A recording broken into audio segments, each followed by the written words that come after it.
3వ అధ్యాయం page number 77 43వ వచనం అందరం కలిసి చదువుకుందాం. లూకా సువార్త 23:43. అందుకు ఆయన వానితో, నేడు నీవు నాతో కూడా పరదైసులో ఉందువని నిశ్చయముగా నీతో చెప్పుచున్నానన్ను. ప్రార్థన చేసుకుందాం. మహాపరిశుద్ధుడమైన మా తండ్రి, మరి యొక్క నాయన తండ్రి ప్రభా, మంచి శుక్రవార దినాన నన్ను చేరవచ్చిన ప్రతి బిడ్డను మీ పాద సన్నిధికి నడిపించారు. మీకు వందనాలు, స్తోత్రాలు చెల్లిస్తున్నాం. ఈ దినము దేవా, మీరు మా కొరకు చేసిన బలియాగంలో జ్ఞాపకం చేసుకుంటకు మీరు ఇచ్చినటువంటి సమయాన్ని బట్టి మీకు వందనములు. ఎంతగా మీరు మా కొరకు శ్రమ పడ్డారో, మేము పొందవలసిన శిక్షను మీరు పడ్డారో ప్రభా, మరి దాన్ని ధ్యానించడానికి తద్వారా మీరు నాయన తండ్రి మాకు అనుగ్రహించిన నాయన తండ్రి గొప్ప భాగ్యంను, ధన్యతను కూడా నాయన మేము గ్రహించినట్లు మా మనసులను తెరవ చేయమని ప్రార్థిస్తున్నాను. దేవా, కృప చూపించండి. మా హృదయాలను మంచి నేల వలె మార్చండి దేవా. మరి నాయన తన వాక్యం అనే విత్తనంలో విత్తబడుచుండగా మా హృదయాలను మేము కఠినపరుచుకొనకుండా వాటిని స్వీకరించే మనసు నాకు చేరవచ్చిన ప్రతి ఒక్కరికి దయచేయండి ప్రభా. మా జీవితంలో ఇంతవరకు మరి ఎన్నో మంచి శుక్రవారంలో మేము చూసాం ప్రభా. మరి ఈ యొక్క శుభ శుక్రవారము మా జీవితాల్లో మరి నాయన తన ప్రత్యేకమైనదిగా ఉండునట్లుగా మీ కృప దయచేయండి. నిజమైన మార్పును నాయన మేము పొందుకున్నట్లుగా కృపను అనుగ్రహించమని యేసుక్రీస్తు శ్రేష్టమైన నామములో స్తుతించి ప్రార్థించి వేడుకొంచున్నాం తండ్రి, ఆమేన్. ఇంతవరకు మొదటి మాటను మనం ధ్యానించుకున్నాం. ఇప్పుడు రెండో మాటను మనం ధ్యానించుకుందాం. మనం చదువుకున్నాం. ఇది అనేక సార్లు మనం విన్న వర్తమానమే. ఏంటి అంటే ప్రతి ఒక్కరూ చెప్తారు. ఏంటి అంటే కుడివైపునున్న దొంగ దేవుడు ఏ విధంగా ఆయన క్షమించారో, అతనికి ఏ విధమైన రక్షణ నిశ్చయిత వచ్చిందనేది మనకి ఇందులో తెలుస్తుంది అన్నమాట.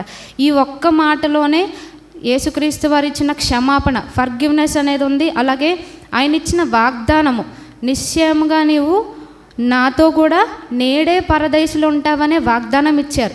అలాగే ఆ వాగ్దానము కూడా ఆ దినానే నెరవేర్చబడింది అన్నమాట. సో ఈ మూడు కూడా ఈ ఒక్క మాటలోనే నెరవేర్చబడ్డాయి.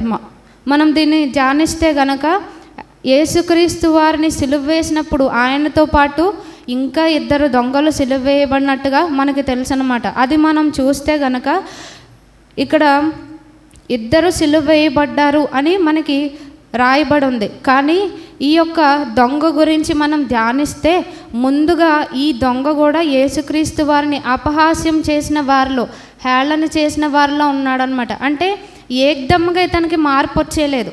అక్కడ కొన్ని సంఘటనలు అనేవి జరిగాయి అన్నమాట. అవన్నీ మనం చూస్తే గనక మనకి మత్తయి సువార్త 27వ అధ్యాయం చూస్తే, మత్తయి సువార్త 27,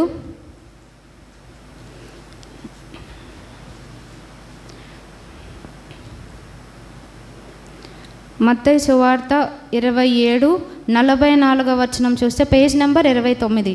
ఆయనతో కూడా సిలువ వేయబడిన బందిపోటు దొంగలను అలాగే ఆయనను నిందించిరి. సో ఇక్కడ ఈయనతో కూడా, యేసుక్రీస్తు వారితో కూడా సిలువ వేయబడిన వారు ఎవరు అని స్పష్టంగా రాయబడిందంటే బందిపోటు దొంగలు. అంటే వీళ్ళు మామూలు వాళ్ళు కాదనమాట. అవసరమైతే అడ్డొచ్చిన వాళ్ళని ప్రాణాలు తీసేవారనమాట. అటువంటి క్రిమినల్స్ అనమాట. మనకి కరెక్ట్గా అర్థమయ్యేలా చెప్పుకోవాలంటే క్రిమినల్స్ అని మనం చెప్పుకోవచ్చు. అటువంటి వారితో యేసుక్రీస్తు వారిని సిలువ వేశారంట. కానీ ఇక్కడ 2 కూడా నిందించారంట. 2 దొంగలు కూడా హేళన చేసినట్టుగా మనం చూస్తున్నాం. ఇక్కడ స్పష్టంగా రాయబడి ఉంది మత్తయి సువార్తలో. కానీ ఈ యొక్క దొంగలో ఎంత మార్పు ఏ విధంగా వచ్చింది అంటే, యాక్చువల్గా మనకి తెలుగు బైబిల్లో నిందించిరని ఉంది. ఇంగ్లీష్ బైబిల్లో ఏముంటుందంటే కర్సింగ్ అని ఉంటుంది. అంటే శపిస్తున్నారంట దేవుణ్ణి. అంటే వాళ్ళు చేసిన తప్పుల్ని బట్టి వాళ్ళు సారీ ఫీల్ అవ్వట్లేదు, కానీ అక్కడ ఆ బాధకు వాళ్ళు అక్కడ దేవుణ్ణి శపిస్తున్నారంట. కానీ ఈ యొక్క 2వ దొంగ ఏం చేశాడు? శపిస్తున్న వాడే మార్పు చెందాడనమాట. అతను ఒప్పుకున్నాడు, కన్ఫెస్ అయినట్టుగా మనం చూస్తున్నాం అన్నమాట. అక్కడ దొంగలతో పాటు ఇంకెవరెవరు నిందించారు యేసుక్రీస్తు వారిని? రోమా సైనికులు, ఇంకెవరెవరు నిందించారు యేసుక్రీస్తు వారిని? శాస్త్రులు, పరిసయ్యులు, వాళ్ళంతా కూడా నిందించడం వీళ్ళు వింటున్నారన్నమాట. అక్కడున్న దొంగలు నిందిస్తున్నారు, శాస్త్రులు, పరిసయ్యులు కూడా నిందిస్తున్నారు. కానీ ఈ 2 దొంగల్లో ఒక దొంగ ఫోకస్ దేని మీదకి వెళ్ళిందంటే, వీళ్ళు నిందిస్తూ ఉండగా శాస్త్రులు నిందించడం విన్నాడంట. ఏమని నిందిస్తున్నారు? నువ్వు దొంగవన్నారా, నువ్వు దోపిడీగాడవన్నారా, ఏమని నిందించారు అక్కడ యేసుక్రీస్తు వారిని? మనం చూస్తే గనక ఇదే 27వ అధ్యాయము 42వ వచనంలో ఏమని నిందించారో మనకి వ్రాయబడి ఉంది. వీడు ఇతరులను రక్షించెను, తన్ను తానే రక్షించుకొనలేడు. ఇశ్రాయేలు రాజు కదా, ఇప్పుడు సిలువ మీద నుండి దిగిన ఎడల వాని నమ్ముదుము. సాధారణంగా అంటే ప్రభువారు మంచి పని చేసినందుకు వెళ్ళు నిందిస్తున్నట్టుగా చూస్తున్నాం. ఏమని నిందించారు? నువ్వు అనేక మందిని స్వస్థపరిచావు కదా, చనిపోయిన వారిని నువ్వు లేపావు కదా, ఇప్పుడు నిన్ను నువ్వు రక్షించుకొని నిందిస్తున్నారంట. ఎప్పుడైతే ఈ కుడివైపున ఉన్న దొంగ ఈ నిందలు విన్నాడో తనకు ఒక్కసారిగా తన ఆలోచనలో పడ్డాడనమాట. అంటే అప్పటి వరకు యేసుక్రీస్తు వారిని నిందించిన వ్యక్తే ఎప్పుడైతే వీరి యొక్క నిందలు హేళనలు కూడా తను వింటున్నాడో వాటి మీద తన దృష్టి మళ్ళిందో తనలో మార్పు వచ్చిందనమాట. ఏంటి, మంచి పని చేసినందుకు నిందిస్తున్నారు, నేనంటే దోపిడీ చేశాను, హత్యలు చేశాను, నన్ను నిందించిన అర్థం ఉంది. ఇతరులకు మంచి చేయడం, మేలు చేసిన నిందిస్తున్నారేంటి అంటే ఈయన ఎలాంటి వ్యక్తి అనేది అతనిలో ఆ ఆలోచన అనేది కలిగిందనమాట. ఎప్పుడైతే తను ఆలోచించుకుంటూ ఉన్నాడో ఇంకా ఇతనిలో బలమైన మార్పు రావడానికి కారణం ఏంటంటే అక్కడ యేసుక్రీస్తు వారు సిలువ వేసినప్పుడు పలికిన మొట్టమొదటి మాట ఏంటి? తండ్రి, వీరేమి చేయుచున్నారో వీరెరుగరు గనుక వీరిని క్షమించమన్నారు. అంటే వీళ్ళ నిందలు ఒకెత్తైతే వెంటనాడు ఇవన్నీను ఇతను మంచోడేనా లేకపోతే ఏంటి, ఎందుకు సిలువ వేశారని ఒకవైపు ఆలోచిస్తున్నాడు. ఇంకొకటి, ఎప్పుడైతే యేసుక్రీస్తు వారి ప్రార్థన విన్నాడో క్షమించమని అంటున్నాడేంటి? హింసించే వారిని ఎవరన్నా క్షమించమని అడుగుతారా? మనమైతే ఏం చేస్తాం?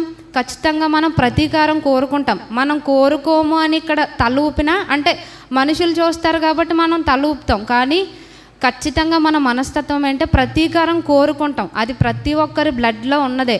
కానీ అక్కడ ప్రభువారు ఏం చేశారు? క్షమించమని తండ్రిని ప్రార్థిస్తున్నారనమాట. ఎప్పుడైతే ఈ యొక్క ప్రార్థన విన్నాడో అతనిలో చాలా గొప్ప మార్పు కలిగిందనమాట. ఎప్పుడు నిందించిన వ్యక్తి ఏమయ్యాడు? యేసుక్రీస్తు వారిని అంగీకరించిన వ్యక్తిగా మనం చూస్తున్నాం అన్నమాట. అంటే ఎంతకాలం ఈ యేసుక్రీస్తు వారితో దొంగ సహవాసం చేసి ఉండొచ్చు? ఆ కొన్ని గంటలే, మార్నింగ్ 9 నుంచి కొన్ని గంటలే సహవాసం చేశాడు. కానీ ఎప్పుడైతే యేసుక్రీస్తు వారిని చూచాడో, యేసుక్రీస్తు వారి యొక్క మాటలు విన్నాడో తనలో చాలా మార్పు కలిగిందనమాట. కానీ మనలో అనేక మంది ఎప్పటి నుంచో మనం సహవాసం చేస్తున్నాం, మనము రక్షించబడి ఎంతో కాలమైంది. ఇలాంటి గుడ్ ఫ్రైడేస్ 40 days మనం ఎన్నో చేసాం. మనం చేసిన దొంగ చేయలేదు, కానీ ఆ దొంగలో ఇన్స్టెంట్ మార్పు వచ్చిందనమాట. ఏమన్నాడు? వెంటనే తను ఎప్పుడైతే ఇది గ్రహించాడో తను ఏమని అడిగాడు యేసుక్రీస్తు వారిని? నేడు నీవు నాతో కూడా 42వ వచనంలో ఆయనను చూచి, యేసు, నీవు నీ రాజ్యంలోనికి వచ్చినప్పుడు నన్ను జ్ఞాపకము చేసుకోమన్నాడు. ఎప్పుడైతే తను అలాగూ ఒప్పుకున్నాడు, యేసుక్రీస్తు వారిని తను ఏ విధంగా చూశాడు? సిలువ మీద నిస్సహాయుడిగా చూడలేదన్నమాట, రాజుగా చూసినట్టుగా చూస్తున్నాం. ఎందుకు రాజుగా చూశాడని మనం ఎలా చెప్పుకోవచ్చు అంటే తను పలికిన మాటలు ఏమన్నాడు? నీవు నీ రాజ్యములోనికి వచ్చినప్పుడు. రాజ్యం ఎవరికి ఉంటుంది? రాజులకు ఉంటుంది. కాబట్టి ఆ దొంగ గ్రహించింది ఏంటంటే ఈయన రాజులకు రాజు, ప్రభువులకు ప్రభు అని తను గుర్తించాడనమాట. అంటే రక్తమోడుతున్న శరీరమే, గాయాలే, అక్కడి నుంచి దిగట్లేదు. రాజు అయినప్పటికీ, దేవాది దేవుడైనప్పటికీ ఆయన శిలువ మీద నుంచి దిగట్లేదు. కానీ ఆయన్ని రాజుగా ఈ దొంగ గుర్తెరిగాడు అనమాట. మన జీవితంలో కూడా మనం ఆయన్ని రక్షకునిగా, రాజుగా గుర్తెరుగుతున్నామా? సహవాసం చేస్తున్నాం, కానీ మనకి ఆ గుర్తింపు లేదనమాట. దేవుని గురించిన సరి అయిన గుర్తింపు, జ్ఞానం మనకి లేదు. కానీ ఆ కొన్ని గంటల వ్యవధిలోనే ఆ యొక్క దొంగకి చాలా మార్పు వచ్చినట్టుగా మనం చూసినాం. అక్కడ యేసుక్రీస్తు వారు దొంగని టచ్ చేయలేదు, దొంగతో డైరెక్ట్గా మాట్లాడలేదు, ఆ దొంగను డైరెక్ట్గా చూడలేదు కూడా. జస్ట్ ఆయన ప్రార్థన చేశారు. ఆ ప్రార్థన బట్టి ఆ యొక్క దొంగలు ఎంతో మార్పు వచ్చినట్టుగా మనం చూస్తున్నాం అనమాట. సో మనం ప్రతిదినము కూడా ఈ యొక్క 40 దినాలు అయితే బ్రేక్ లేకుండా మనం వాక్యం వింటున్నాం, దేవుని స్వరాన్ని మనం వింటూనే ఉంటున్నాం. కానీ మనలో ఎంతవరకు మార్పు వచ్చింది? ఎన్నో గుడ్ ఫ్రైడేస్ మనం చేస్తున్నాం కదా, నిజంగా ఈ రక్షకుడు నాకు అవసరము, నేను రక్షించబడాలి, నిత్య నరకాగ్ని నుంచి రక్షించబడాలి అనే స్పృహ మనలో ఉందా లేదా అనేది ఈ దినం మనలను మనం ప్రశ్నించుకోవాలన్నమాట. ఎప్పుడైతే ప్రభు వారిని రాజుగా గుర్తించాడో తను యేసుక్రీస్తు వారిని అంగీకరించడం మాత్రమే కాకుండా తను చేసిన ఇంకొక పని ఏంటి అంటే ఇదే మత్తయి సువార్త 27వ అధ్యాయంలో చూస్తే మత్తయి సువార్త 27. ఇక్కడ నిందించున్న వ్యక్తి ఏం చేస్తాడు అని అంటే, ప్రక్కనున్న తనతో పాటు సిలువ వేయబడిన మరి ఒక దొంగని అతను ఏం చేస్తాడు, గద్దెస్తాడనమాట. 27 మత్తయి సువార్త 27లో ఏం చేశాడు, ఇద్దరూ కలిపి నిందించారు. కానీ లూకా సువార్త 23వ అధ్యాయంలోకి వచ్చేసరికి, లూకా సువార్త 23లోనికి వచ్చేసరికి ఇదే దొంగ, నిందించిన దొంగ ఏమంటాడంటే 39వ వచనంలో ఒక దొంగ నిందిస్తున్నాడు. వేలాడ వేయబడిన ఆ నేరస్తుల్లో ఒకడు ఆయనను దూషించుచు, నీవు క్రీస్తువు కదా, నిన్ను నీవు రక్షించుకొనుము, మమ్మును కూడా రక్షించమని చెప్పాను అని అన్నాడు. అంటే ఈ దొంగ కూడా అదే శిక్షలో ఉన్నాడు, కానీ అతనిలో మార్పు లేదన్నమాట. అంటే బాధ ద్వారా అయినా మార్పు వస్తుంది అనుకుంటే అక్కడ మార్పు రాలేదు. దేవుడు మన జీవితాల్లో శిక్షను కానీ సఫరింగ్ని కానీ ఎందుకు అనుమతిస్తాడంటే ఆయన దగ్గరికి మనం మరలా రావడం కోసం. కానీ సామెత ఉంటుంది కదా, చెంత చచ్చినా పులుపు చావదని. అంటే ఎన్ని దెబ్బలు తింటూనే ఉన్నా అక్కడ వాడికి మేకులు కొట్టారు, వాడు అదే శిక్ష అనుభవిస్తున్నాడు, కానీ మార్పు లేదనమాట. ప్రభు వారిని నిందిస్తున్నట్టుగా చూస్తున్నాం. కానీ ఎప్పుడైతే నిందించిన ఇంకొక దొంగ తను ఏం చేశాడు, 40వ వచనంలో, అయితే రెండవ వాడు వానిని గద్దించి, నీవు అదే శిక్షా విధిలో ఉన్నావు గనుక దేవునికి భయపడవా. అంటే అవతలి వ్యక్తిని తను ఎదిరించగలిగాడు, కన్ఫరెన్స్ చేయగలిగాడు అనమాట. నువ్వు చేసేది తప్పు, దేవునికి విరోధంగా నువ్వు మాట్లాడుతున్నావు అని తను గద్దించగలిగాడు. ఎప్పుడు అంటే ఎప్పుడైతే తను యేసుక్రీస్తు వారిని అంగీకరించాడో తను గద్దించగలిగాడు అనమాట. మన జీవితంలో కూడా మన తోటి విశ్వాసులు కానీ కుటుంబస్తులు కానీ ఎవరైనా దేవునికి విరోధంగా ఉన్నప్పుడు మనం చెప్పగలుగుతున్నామా, నువ్వు దేవునికి విరోధంగా ఉన్నావు అనేది? కానీ ఇక్కడ ఈ దొంగ తను చెప్తున్నాడనమాట. అంటే తనలో ఆ మార్పు క్రియారూపకంగా కనిపిస్తుంది. కేవలం నన్ను నీ రాజ్యంలోనికి చేర్చుకొని ఒక్క మాటే చెప్పట్లేదు, అవతల వ్యక్తిని కూడా గద్దెస్తున్నాడు అనమాట, నిందిస్తున్నట్టుగా మనం ఇక్కడ చూస్తున్నాం. అంటే అతనిలో ఎంత గొప్ప మార్పు, ఆ శిలువ కార్యం ద్వారా మరి మార్పు చెందిన వ్యక్తి ఎవరు అంటే ఆ యొక్క కుడివైపున ఉన్న దొంగ అని మనం చెప్పుకోవచ్చు. ఎప్పుడైతే యేసుక్రీస్తు వారిని ఆ యొక్క మాటలు విన్నాడో తన యొక్క దృక్పథం అంతా మారిపోయినట్టుగా మనం చూస్తున్నాం. ఇద్దరు దొంగలు ఉన్నారు, ఇద్దరికి అక్కడ దేవుడు చాయిస్ ఇచ్చారనమాట, ఏది కోరుకోవాలి అనేది. ఇద్దరు కూడా యేసుక్రీస్తు వారి ప్రార్థన విన్నారు, ఇద్దరు కూడా అక్కడ యేసుక్రీస్తు వారి మీద పడే నిందలు విన్నారు. కానీ ఎవరు మార్పు చెందారు అంటే కుడివైపున ఉన్న దొంగ మార్పు చెందినట్టుగా చూస్తున్నాం. మనము కూడా అంతే, ప్రభు వారి గురించి నెగిటివ్ వింటాము, పాజిటివ్ వింటాం. కానీ మనం ఏం తీసుకుంటున్నాం అనేది ఎలా కనిపిస్తుంది అంటే మన జీవితంలో ప్రాక్టికల్గా కనిపిస్తుంది అనమాట. మన క్రియల్లో మన దేవునికి విరోధంగా ఉంటున్నాము, మన లైఫ్ స్టైల్ అంతా దేవుని చిత్తానికి విరోధంగా ఉంటుంది అంటే మనము కూడా అలాగూ నిందించే వారిలో, అపహాస్యం చేసే వారిలోనే మనం ఉంటున్నట్టు. కుడివైపున దొంగలో మనం ఉండట్లేదన్నమాట. సో ఇదేనా ప్రభువారు ఏం కోరుకుంటున్నారంటే మనలో కూడా అటువంటి నిజమైన మార్పు, పరితాపం, పశ్చాత్తాపం రావాలని ప్రభువారు కోరుకుంటున్నారు.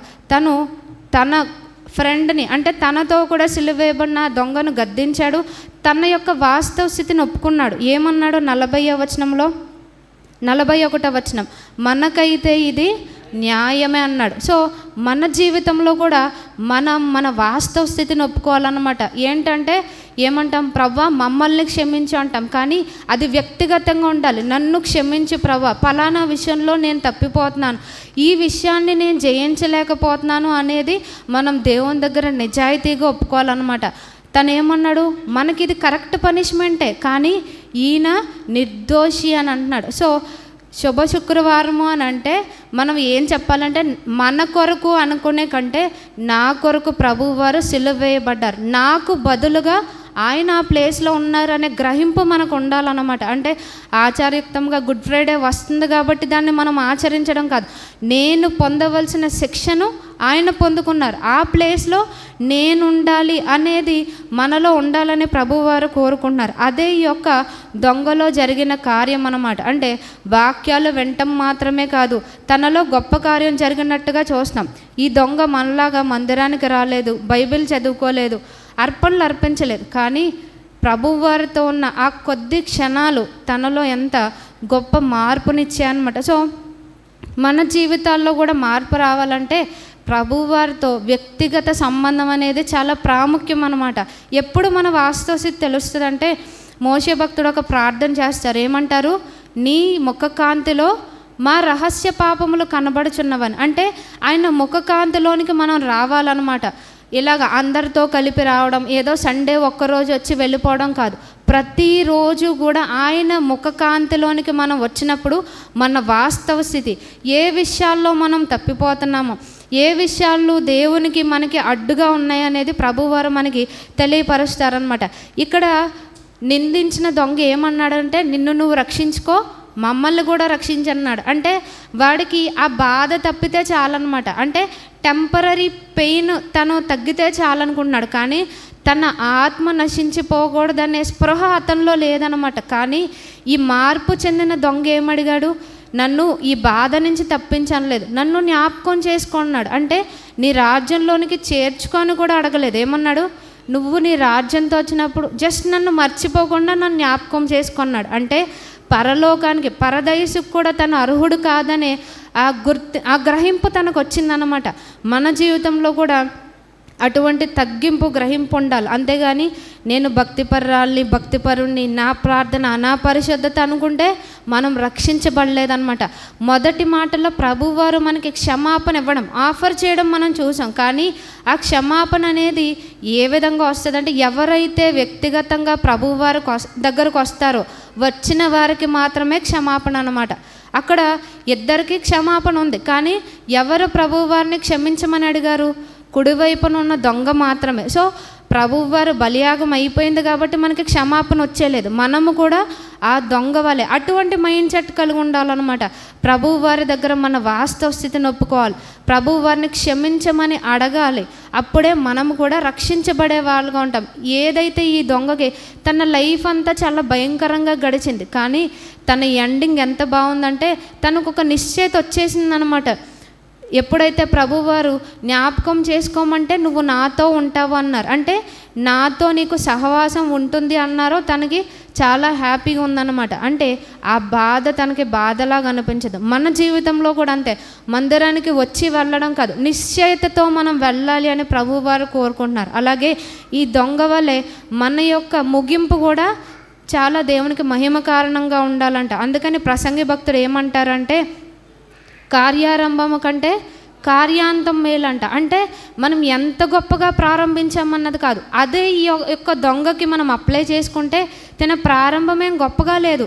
అన్ని దోపిడీలు, దొంగతనాలు, హత్యలు, మనుషుల్ని ఇబ్బంది పెట్టడం, బాధ పెట్టడం, ఇలాగే తన లైఫ్ అంతా కొనసాగింది. కానీ తన ముగింపు ఎంత బాగుందంటే చక్కగా దేవుని రాజ్యానికి వెళ్ళిపోయాడు. యేసుక్రీస్తు వారు సిలువ వేయబడిన తర్వాత మొట్టమొదటిగా దేవుని రాజ్యానికి వెళ్ళింది ఒక ప్రవక్త కాదు, ఒక శిష్యుడు కాదు, ఒక యాజకుడు కాదు. ఎవరు వెళ్ళారు? ఒక దొంగ వెళ్ళాడు అనమాట. అంటే అది ఎంత గొప్ప భాగ్యం! అంతగా దేవుని సువార్తను ప్రకటించే శిష్యులు అలా వెంటనే వెళ్ళలేదు. కానీ ఏమీ తెలియని దొంగ ఎప్పుడైతే కొన్ని క్షణాల్లో ప్రభువు వారి ప్రేమను గుర్తించాడో, తన వాస్తవ స్థితిని గుర్తించాడో, తనకి రక్షకుడు అవసరం, తనకి రాజు అవసరం అని గుర్తించాడో, తను ఏం చేశాడు? తన వాస్తవ స్థితిని ఒప్పుకున్నాడు, తను క్షమించబడ్డాడు, నిత్యత్వానికి తను చేర్చబడినట్టుగా చూస్తున్నాం. మనము కూడా అంతే, ఎన్నో సంవత్సరాల నుంచి వర్తమానములు వింటూనే ఉన్నాం, కానీ మనలో మార్పు ఎంతవరకు వచ్చిందనేది మనలను మనం పరీక్షించుకోవాలన్నమాట. ఎప్పుడైతే ఈ దొంగ ఇలా అన్నాడో అక్కడ యేసుక్రీస్తు వారి రియాక్షన్ మనం చూస్తే 43వ వచనం, లూకాసు వార్త 23:43 వచనం మనం చూస్తే,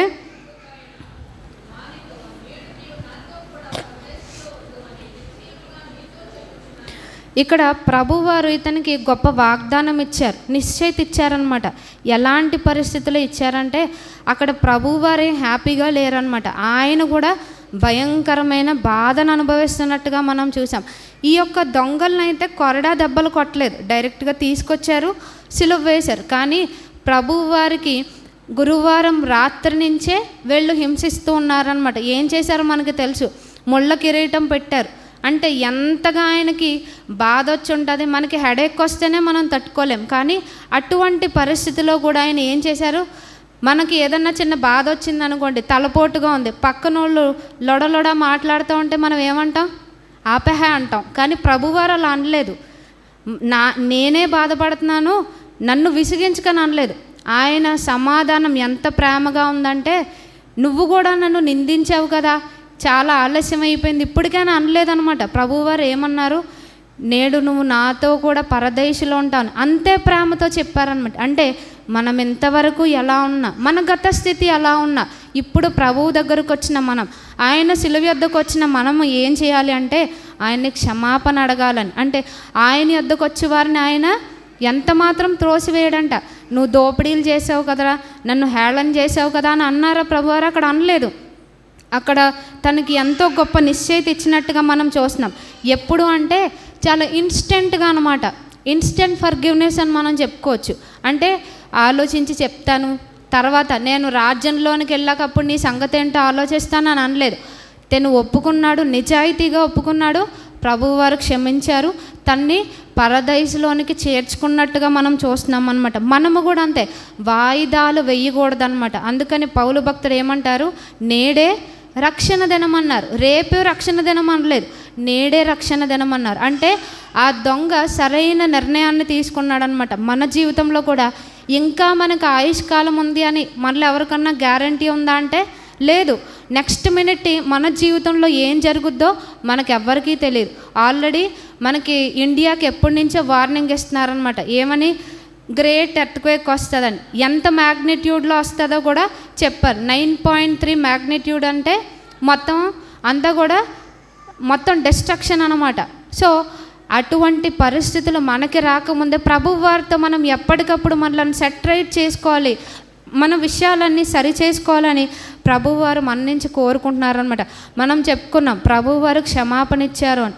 ఎటువంటి పరిస్థితుల్లో ఆయన ఎంతో బాధలో వేదనలో ఉండి అక్కడ క్షమాపణ అనుగ్రహించినట్టుగా చూస్తున్నాం. మనం ఆయన మెడికల్ కండిషన్ మనం ఆలోచించుకుంటే, ఆయన్ని శిక్షించినప్పుడు కొరడా దెబ్బలతో, మామూలు కొరడాలు కాదనమాట. అక్కడ రోమా సైనికులు ఉపయోగించిన కొరడాలకు ఏముండేవంటే అక్కడ లోహంతో చేసిన మొక్కలు దానికి కట్టేవారంట. అలాగే జంతువుల యొక్క బోన్స్ అవన్నీ కూడా దానికి కట్టేవారు. ఎందుకంటే ఆ యొక్క మాంసపు ముద్దను లాగేసేలా కొట్టేవారనమాట. అంటే లోపల నరాలు, ఇన్నర్ ఆర్గన్స్ కూడా కనిపించేవంట. అంత భయంకరమైన బాధలో ఆయన ఏం చెప్పారు, నువ్వు నాతో కూడా పరదైసులో ఉంటావన్నారు. అంటే అక్కడ ఆయన బాధను ఆయన ప్రథమంగా ఎంచుకోలేదు. ఒక పాపి రక్షించబడటం తండ్రి చిత్తం కనుక అక్కడ ఆయన అంత బాధలో కూడా తండ్రి చిత్తాన్ని నెరవేర్చినట్టుగా మనం చూస్తున్నాం. అలాగే ఆయనకి బీపీ డౌన్ అయిపోతుందంట. ఆ టైంలో మనకి బీపీ డౌన్ అయితే ఏమవుతుంది, కాసేపు పడుకుంటాం. ప్రభువారికి అక్కడ రిలాక్సేషన్ లేదనమాట. సిలువ మీద ఉన్నారు, ఆయనకి బీపీ డౌన్ అయిపోతూ ఉంది. బాడీలో ఉన్న ఫ్లూయిడ్స్ అన్నీ కూడా పోయాయి. ఆయనకి మెడికల్ టర్మ్స్లో ఒక పదం వాడతారు, ఏంటంటే హైపర్ వాల్యూమిక్ షాక్ అని. అంటే దాన్ని తెలుగులో ఏమంటారో తెలియదు కానీ, అంటే బాడీలో ఉన్న వాటర్ కంటెంట్, ఫ్లూయిడ్ కంటెంట్ అంతా కూడా ఆయనకు వచ్చేస్తుంది అనమాట. సో ఆయనకి ఓపిక లేదు. అటువంటి పరిస్థితిలో కూడా ఆయన ప్రేమలో మార్పు లేదనమాట. మనం కూడా ఎంతవరకు అవిధేయులుగా ఉంటాం, తిరుగుబాటు చేస్తాం. కానీ ఎప్పుడు ప్రభు వారి దగ్గరికి వచ్చి ప్రభు అన్న ఆయన ఎంతో ప్రేమతో చేర్చుకుంటున్నారు. మనకందరికీ తెలుసు తప్పిపోయిన కుమారుని గురించి. వాళ్ళ నాన్న అక్కడే కనిపెట్టుకున్నాడంట. కొడుకు వచ్చేసరికి తండ్రి రియాక్షన్ ఎలా ఉంది, తండ్రే ముందుగా వెళ్ళాడంట. అంతేకాని ఆస్తిని పాడు చేసావు కదరా, ముందు అదంతా లెక్క చెప్పు, మిగిలింది బయటికి తీయన్నారా, లేదు, వెంటనే చేర్చుకున్నారంట. సో అంటే మన పరలోకపు తండ్రి ఇంకెంతగా మనల్ని చేర్చుకుంటున్నారు. అప్పుడే మనం మాట వినం, అప్పుడే తిరుగుబాటు చేస్తాం. కానీ అయినా అదే ప్రేమతో మనలను ప్రేమిస్తూ ఉన్నారనమాట. అంటే అంత బాధలో కూడా ప్రభువారు మన గురించి ఆలోచిస్తున్నారనమాట. అంటే ఆయన బలియాగం టైంలో ఆయన మనసులో ఎవరున్నారు, మనం ఉన్నామన్నమాట. అంటే నేనున్నానని ఎవరికి వాళ్ళు అనుకోవాలన్నమాట. ఆయన అంతగా వేదన పడింది ఎవరి కోసం అంటే నా కోసం, మీకోసం అని మనం గుర్తెరగాలన్నమాట. సో మన జీవితంలో కూడా ప్రభువారు చేసిన బలియాగాన్ని బట్టి కృతజ్ఞులమే ఉండాలి. ఇందాక అంకుల్ చెప్పారు, మనం ఎమోషనల్ అయిపోవడం, ఏడ్చేయడం కాదు, కానీ అది మన యొక్క అంటే మన జీవితంలో అది మార్పు కనిపించాలి అని ప్రభువారు కోరుకుంటున్నారనమాట. ఏమంటాం జనరల్గా గుడ్ ఫ్రైడే అంటే ఆ passion of the Christ cinema ఏదో చూసి 2 కన్నీటి బొట్లు కార్చేసి మళ్ళా మామూలే. కానీ అలాగ ఉండొద్దు. ఈ గుడ్ ఫ్రైడే నుంచి నిజమైన మార్పు మనం పొందుకోవాలని ప్రభువారు మన నుంచి కోరుకుంటున్నారనమాట. ఇంకా ఇక్కడ ఈ దొంగ చెప్పిన విషయం ఏంటి అంటే, నీ రాజ్యంలోనికి వచ్చినప్పుడు అని అన్నాడు. అంటే ప్రభువారు మరలా రాబోతున్నారనేది తను గ్రహించాడు అనమాట.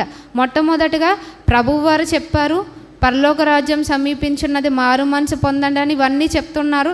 తర్వాత బాప్తిస్మం ఇచ్చి యోహాను గారు ప్రకటించారు. కానీ బహుశా ఈ నెక్స్ట్ యేసుక్రీస్తు వారు రెండవ రాకడ గురించి ప్రకటించింది ఈ యొక్క దొంగ అయ్యి ఉండొచ్చు అనమాట. అంటే ప్రభువు వారికి తనకి మధ్య ఎంతో గ్యాప్ ఉంది, ఆ సిలువకి ఈ సిలువకి మధ్య. కానీ తను ఏమన్నాడు, నువ్వు మరలా రాజుగా వస్తున్నావు, ఆ రాజ్యములో నన్ను జ్ఞాపకం చేసుకోమని కోరారు. అంటే కేవలం ప్రభువారి బలియాగం మాత్రమే కాదు, ఆయన తిరిగి రాబోతున్నాడు అనేది ఈ యొక్క మాటలో మనకి తెలియపరచబడుతుంది. అంటే మనం సిద్ధంగా ఉండాలి అని తెలియపరుస్తున్నారు. ఆయన ఎప్పుడు వస్తారో మనకి తెలియదు కనుక ఏమన్నారు, మెలకువగా ఉండి మనం ఆయన రాక కొరకు కనిపెట్టుకోవాలంట. అందుకని ఏం చేయాలి, మనలో ఉన్న ఆత్మీయ సోమర్థనం, నిద్రపోతనం, వీటన్నిటి నుంచి కూడా మనం విడిపించబడాలి అని ప్రభువారు మన నుంచి కోరుకుంటున్నారు. సో ఇక్కడ ఇద్దరు దొంగలను చూసాం. ఇద్దరి యొక్క మనస్తత్వం ఏముంది, ఇద్దరూ కలిసే దొంగతనాలు చేశారు. కానీ ఇద్దరు మనస్తత్వాల్లో ఎంత మార్పు ఉందో మనం కూడా అంతే వస్తూ ఉంటాము. కానీ మన మనస్తత్వం ఏ విధంగా ఉంటుంది, ఆయన బలియాగాన్ని గుర్తించగలుగుతున్నామా, మన వాస్తవ స్థితిని ఆయన దగ్గర మనం ఒప్పుకుంటున్నామా లేదా అనేది ప్రభువారు ప్రశ్నిస్తున్నారన్నమాట. ఫర్గివ్నెస్ ఇచ్చారు కదా అనేది అంటే మనం దాన్ని గ్రాంటెడ్గా అంటే మన ఇష్టానుసారంగా ఉపయోగించుకోవడం కాదు అని చెప్తున్నారు. అందుకని యేషావు గురించి మనకు తెలుసు, మారు మనసు పొందే అవకాశాలు ఉన్నప్పుడు మాత్రమే మనం మారు మనసు పొందాలి. ఈ దొంగ దాన్ని యూటిలైజ్ చేసుకున్నాడు అనమాట. అందుకని ప్రభువు వారితో పాటు పరదైస్లో ఉన్నాడు అనమాట. బహుశా పరదైస్ వెళ్ళిన వెంటనే అక్కడ ఉన్న భక్తులంతా కూడా ఎంతో ఆశ్చర్యపడి ఉంటారు. సంతోషం కంటే ముందు అందరికి ఆశ్చర్యం అవుతుంది, మేము ఎంత కష్టపడ్డాము, ఇన్ని శ్రమలు పడ్డాము, నువ్వేంటి ఎంత తేలిగ్గా వచ్చేసావని. కానీ అంటే ప్రభువారి దగ్గరకు వచ్చిన వాళ్ళని ఎవరిని కూడా ప్రభువారు త్రోసివేయరనమాట. మన జీవితంలో ఉండాల్సింది ఏంటి అంటే ఇటువంటి క్షమాపణ మనం పొందుకోవాలి, ఇటువంటి నిశ్చయత మనం పొందుకోవాలంటే ఈ దొంగ వలె మన వాస్తవ స్థితిని ఒప్పుకోవాలి. ఏ విషయంలో మనం పడిపోతున్నాం అనేది నిజాయితీగా ఒప్పుకోవాలన్నమాట. అంటే ఆయన సిలువ మనకు ఒక ప్లాట్ఫామ్, దేనికి అంటే మనలను మనం సరి చేసుకోవడానికి, మన విషయాలు దేవునితో సెటరేట్ చేసుకునే అవకాశం అన్నమాట. ఈ అవకాశాన్ని మనం కోల్పోకుండా సరి చేసుకోవాలనే ప్రభువారు మనకి తెలియపరుస్తున్నారు. దేవుడి వాక్యం దీవించును గాక. ఆమెన్. ప్రార్థన చేసుకున్నాం.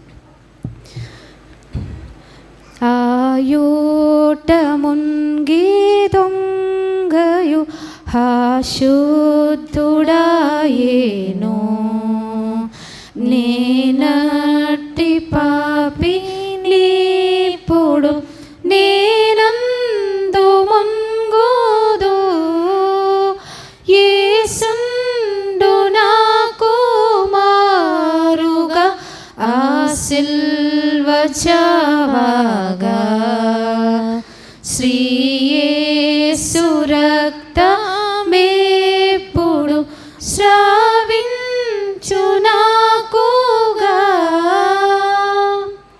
మహాపరిశుద్ధుడైన మా తండ్రి, ఈ దినం నాయన తండ్రి నీ పాద సన్నిధికి మమ్మల్ని నడిపించారు, మీకు వందనములు దేవా. మరి నాయన తండ్రి ఆ కుడివైపున ఉన్న దొంగ మొదటగా నిందించినప్పటికీ ఏ విధంగా తన వాస్తవ స్థితిని గుర్తెరిగి ప్రభా నాయన తండ్రి మరి నాయన తండ్రి తను మీ యొద్ద క్షమాపణ పొందుకున్నాడో, తన వాస్తవ స్థితిని ఒప్పుకున్నాడో, మిమ్మల్ని రక్షకునిగా రాజుగా అంగీకరించాడో ప్రభా. నేను చేరవచ్చిన ప్రతి ఒక్కరం కూడా నాయన తండ్రి మరి అటువంటి మారు మనసు మా జీవితాల్లో దయచేయమని ప్రార్థిస్తున్నాను. దేవా కృప చూపించండి. మేము కూడా అటువంటి నిశ్చయిత కలిగి నాయన తండ్రి ప్రభా మా గృహాలకు మేము చేరినట్లు కృప దయచేయండి. మరి తనకున్న చివరి అవకాశాన్ని తను ఏ విధంగా జ్ఞానంగా సద్వినియోగపరుచుకున్నాడో, నేను చేరవచ్చిన ప్రతి ఒక్కరం కూడా మీరు ఇచ్చిన అవకాశాన్ని, తరుణాన్ని మేము కోల్పోకుండా సద్వినియోగపరుచుకుంటకు నాయన తండ్రి అన్ని విషయాల్లో మీతో మా జీవితాలను సరిచేసుకుంటకు మాకు నేర్పించండి. ఏవైతే అడ్డుగా ఆటంకంగా ఉన్నాయో ఈ దినం వాటిని ఒప్పుకొని విడిచిపెట్టినట్లు మీరు అనుగ్రహించే క్షమాపణ, ఆ సంతోషము ప్రభా మేము పొందుకున్నట్లు కృప చూపించమని యేసుక్రీస్తు వారి శ్రేష్టమైన నామములో స్తుతించి ప్రార్థించి వేడుకొంటున్నాం తండ్రి. ఆమేన్.